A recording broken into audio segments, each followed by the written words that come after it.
Well, Las Vegas is known, of course, as one of America's great playgrounds, but the mood here at the moment is very somber indeed, as you can well imagine.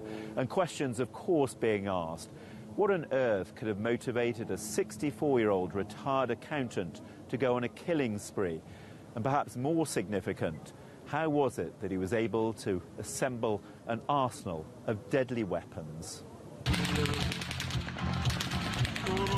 Horror in the American heartland. The sounds of a country music festival drowned out by the crackle of gunfire. Initially there was confusion and then panic.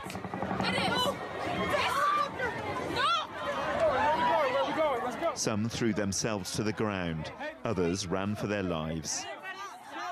And everyone dropped, and then everyone just got up and they said run, and everyone started stampeding. So everyone was just like literally laying on top of each other trying to get out of the way, and the shots just kept coming. There were people hiding underneath my car for cover.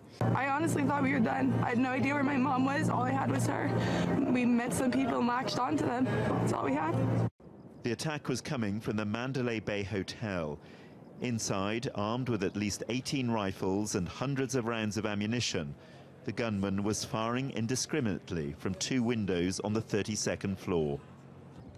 By the time police officers stormed his room, the attacker had shot himself dead. The suspected killer has been identified as Stephen Paddock, a 64-year-old retired accountant. He had no criminal record and no affiliation with any terrorist group. Paddock's brother said he was as stunned as anyone. You get a phone call that says your brother, just killed a bunch of people. So we're shocked, horrified, completely dumbfounded. With many of those injured in a critical condition, an urgent appeal was made for people to donate blood. Meanwhile, the US president condemned the attack. He brutally murdered more than 50 people and wounded hundreds more. It was an act of pure evil.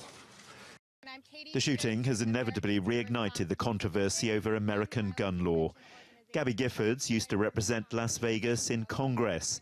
She was brain damaged after being shot in the head 6 years ago. She and her husband are now campaigners for gun control reform. Imagine the gun lobby's version of society.